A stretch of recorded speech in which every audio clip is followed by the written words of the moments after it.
तर या ठिकाणी आपण क्वेश्चन नंबर 6 सॉल्व करणार आहे. Choose the correct equation for the electrical circuit shown below. तर आपल्याला या ठिकाणी सर्किट दिलेले आहे, ही सर्किट दिलेली आहे. तर या सर्किटचा यूज करून आपल्याला यापैकी करेक्ट इक्वेशन कोणतं आहे ते आपल्याला फाइंड करायचं. तर याच्या 4 ऑप्शनपैकी पहिले जे ऑप्शन आहे ए ते आहे E1 minus in bracket I1 plus I2 bracket complete capital R minus I1 R1 is equal to 0. B option आहे E2 minus I1 R2 minus E1 minus I1 R1 is equal to 0. C option आहे minus E2 minus I1 plus I2 capital R ब्रॅकेटमध्ये होतं ते plus I2 R2 is equal to 0.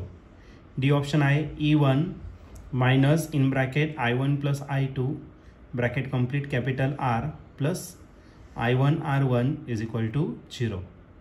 तर या 4 ऑप्शनपैकी या क्वेश्चनचं correct answer का असेल तर आपण याला सॉल्व करूया आणि मग डिसाईड करूया. तर या क्वेश्चनमध्ये आपल्याला करेक्ट इक्वेशन आपल्याला फाइंड करायचं आहे. तर सर्किट त्यासाठी आपल्याला दिलेले.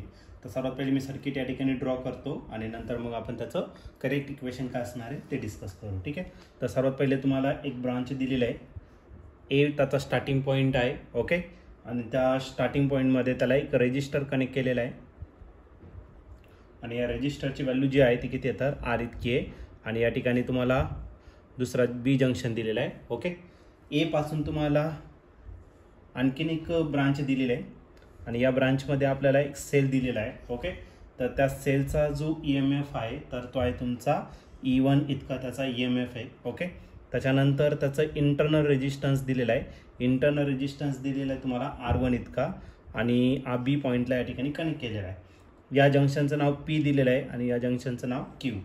आणखीन एक ब्रांच आहे ज्याच्यामध्ये दुसरा सेल इंटरनल रेजिस्टन्स आहे. सर्वात पहिले इंटरनल रेजिस्टन्स किती आहे R2 आणि त्याचं सेलचं जे EMF दिलेलं आहे आणि ते जे EMF आहे तर ते किती दिलं आहे तर तुम्हाला E2 इतकं दिलेलं आहे. ओके. हा कनेक्ट केला आपण जंक्शन Cला आणि इकडचा जो आहे तो जंक्शन D इतका दिलेला आहे. ओके. आता तुम्हाला करंटची डायरेक्शन दिलेली आहे. याच्यातून जो करंट पास होणार आहे हा पॉझिटिव्ह टर्मिनल आहे, हा निगेटिव्ह आहे. हा करंट दिलेला आहे तुम्हाला किती तर I1 इतका करंट दिलेला आहे आणि इकडून जो करंट दिलेला आहे तो किती दिला आहे I2 इतका. ओके. जरी याचा पॉझिटिव्ह टर्मिनल इकडे असेल पण करंट इकडे दिलेला आहे. ओके. ते बघू आपण. हा पॉझिटिव्ह आणि हा आला निगेटिव्ह. ओके. I2 करंट इथपर्यंत येणार. सिमिलरली I1 करंट पण इथे येणार. या ठिकाणी आल्यानंतर दोघांची काय होणार ॲडिशन होणार आणि इकडून जो करंट पास होणार आहे आउटर एक्सटर्नल ब्रांच त्याच्यातून करंट पास होणार आहे I1 प्लस किती तर I2 इतका. तो I1 plus I2 same current कुठपर्यंत येणार Q पर्यंत आणि इकडे जो करंट येणार तो पुन्हा आपला I1च येणार आणि याच्यातून जो करंट पास होणार तो किती तर I2 इतका करंट त्याचा पास होणार. या पद्धतीने आपण सर्किट या ठिकाणी घेतलेले.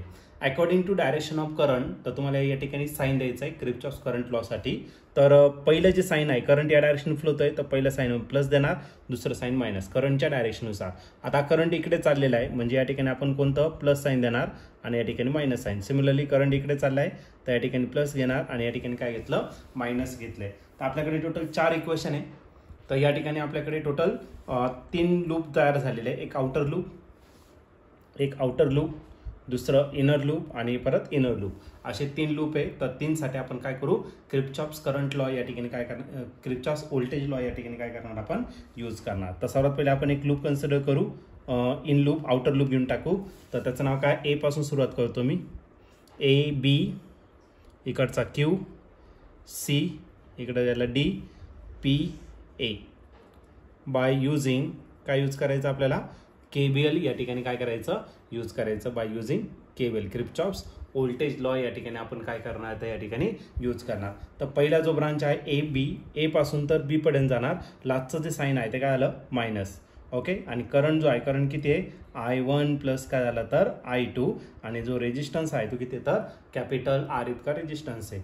नंतर जर घेतला BQ मध्ये काही कनेक्ट केलेलं नाहीये. नंतर घ्या QC मध्ये पण काही कनेक्ट केलेलं नाही. नंतर घ्या C2D लास्टचे जे साईन आहे ते काय आलं हे बघा इथं C2D चालू आहे. लास्टचं साईन मायनस आहे आणि EMF किती आहे तर E2 इतकं. या डायरेक्शनने गेलं तर लास्टचं साईन काय आलं पुन्हा मायनस झाला आणि तो किती आहे R2. ओके. रेजिस्टन्स किती येतं तुमचा R2 आणि जो करंट पास होतोय करंट किती येतं तुमचा I2 इतका करंट पास होतोय. ओके. त्याच्या पुढे जर गेला तर नेक्स्ट ब्रांच आहे तुमचं डीपी. डीपीमध्ये काहीच नाही, नंतर पीएमध्ये पण काहीच नाही.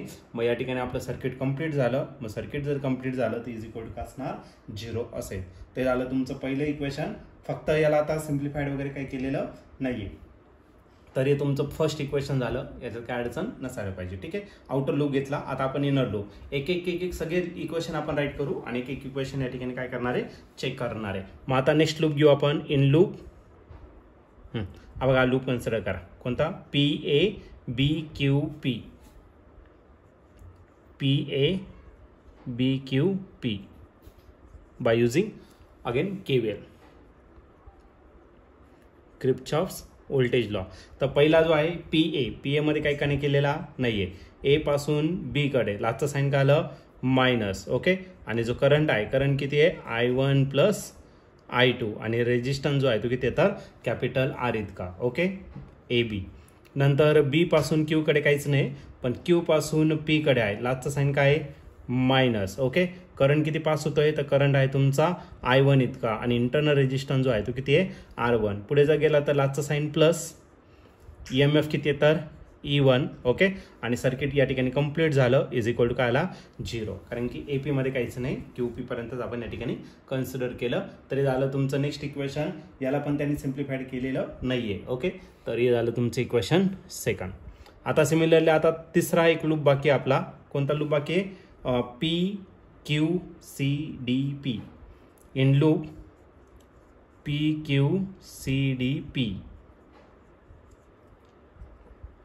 By using KVL, Kirchhoff's voltage law. तर पहिला जो आहे पी पासून तर क्यू पर्यंत घ्यायचं, लास्टचं साईन काय आलं, मायनस. ओके, तर EMF जो आहे तो किती आहे, तर E1 इतका. त्याच्यानंतर पुढे गेला तर लास्टचं साईन काय आलं, प्लस, आणि जो करंट पास होतो तो किती आहे, तर I1 इतका आणि इंटरनल रेजिस्टन्स R1. त्याच्यानंतरचं पुढचं जर ब्रांच बघितलं तर QC, क्यू आणि सी मध्ये काहीच नाही कनेक्ट केलेलं. नंतर आहे सी पासून डी कडे लास्टचं साईन काय आलं, मायनस. EMF जो आहे तो किती आहे, तर E2. त्याच्या पुढे जर गेला तर मायनस साईन. ओके, करंट चालला किती, I2 इतका आणि रेजिस्टन्स जो आहे तो किती आहे, तर R2 इतका. पुढे DP मध्ये काहीच नाही, मग सगळ्यांची जी सम आहे ती किती आली, 0. हे झालं किती नंबरचं इक्वेशन, थर्ड नंबरचं इक्वेशन या ठिकाणी झालेलं आहे. ओके, तर या ठिकाणी आपण ऑप्शन जर बघितलं तर ऑप्शन नंबर ए जो आहे तो आहे E1 प्लस E1 आहे. ओके, तर E1 इथं मायनस आहे आणि प्लस तुमचा I1 R1 आहे. याचं साईन काय केलं त्याने, फक्त चेंज केलं आणि मायनस E2. हे पण नाही चालणार, E1 कुठे आहे, तर E1 इथे आहे. ओके, तर पहिलं जो ऑप्शन बघितलं, E1 प्लस आहे minus I1 plus I2R minus I1 R1 is equal to 0.